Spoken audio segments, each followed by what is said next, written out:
So for this week's Autism Labs video, I'm going to talk about what's been our toughest problem, and I would think it's probably everybody's toughest problem in this space, which is how to solve the staffing challenge, the people challenge.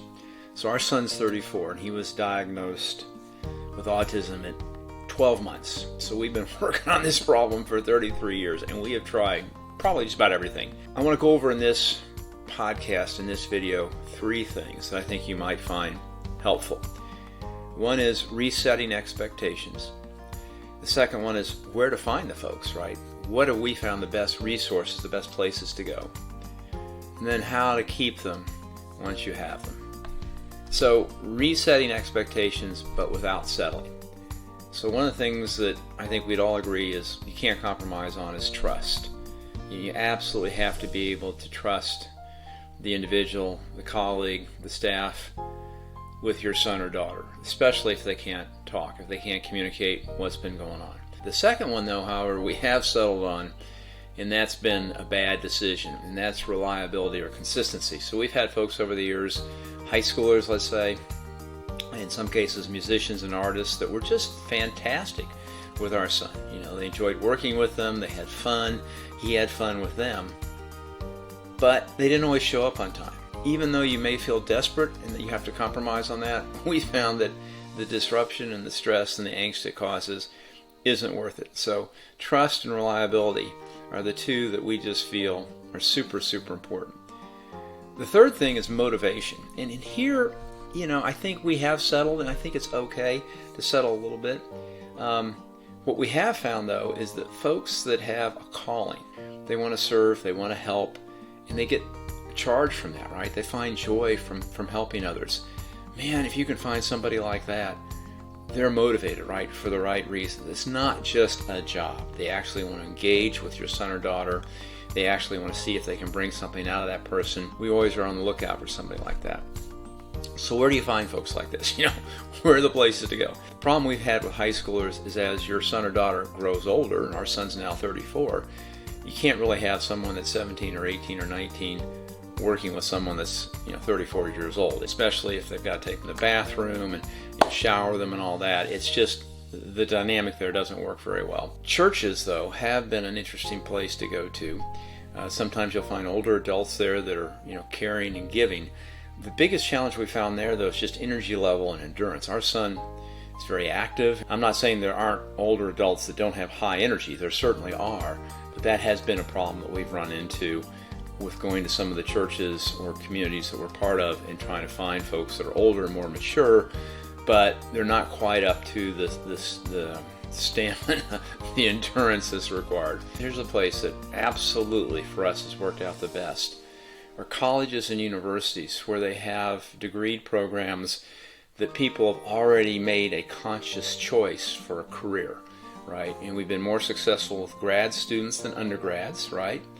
But some of the degrees that we found very helpful is special education, right? If you got somebody with a master's or working on their master's and they need some money, a great choice. They're already sort of looking for opportunities to try out some of the things that they're learning. They've got training and skills that often benefit our son, and the professors, the teachers themselves, will help direct students that are more in tune with what you may be needing if you have a relationship with a school already, or you know some teachers that could help funnel the right students to you. That has just been invaluable. So what are the degrees? Special ed, kinesiology, nursing in some cases, speech in some cases, recreation therapy or recreational oriented degrees. Another good one are communities where the culture is about giving. What do I mean by that? Well, like one of the places that we found that's just amazing is Crux Climbing Gyms in Austin, Texas.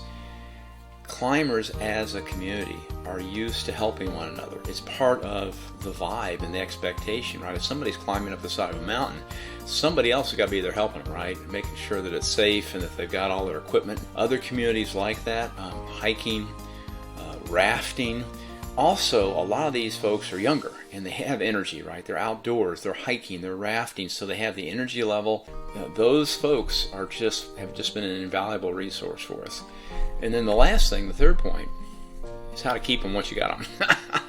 And if you've got just your own kiddo and that's all you're worried about, which is where we were for many years, it's hard to offer the career advancement and all the other things that they may be looking for. So what did we do? We tried to make it really fun, right? We tried to get them out of the house, and make suggestions. And we had a golf cart for a while, and they could drive the golf cart around to the parks and everything, or maybe have a group activity where there's maybe somebody else in the neighborhood that has someone similar, and that they can get together and socialize and have your son and daughter socialize with someone else that's maybe a little bit higher functioning. In some cases, we've seen situations where if you pair a profoundly autistic or severely autistic individual with someone else that's maybe more verbal, it's almost like a sibling relationship, and there's a bond there that develops that's really cool and really exciting. And then for the colleagues, the staff, it's also fun, right?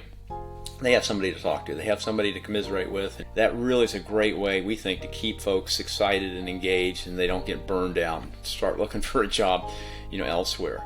We also try to create a family atmosphere, right? So if they're here during the dinner shift, they're always invited to dinner, and we don't charge them anything for that. We just want them to sit down at the table as if they were our son or daughter or just a member of the family with our son, and we have a nice meal just like you would. And that's a perk that we offer, but it's just a way to make them feel part of something that's different than just a normal job that they get paid for, and that's it. With respect to pay, we do pay above average.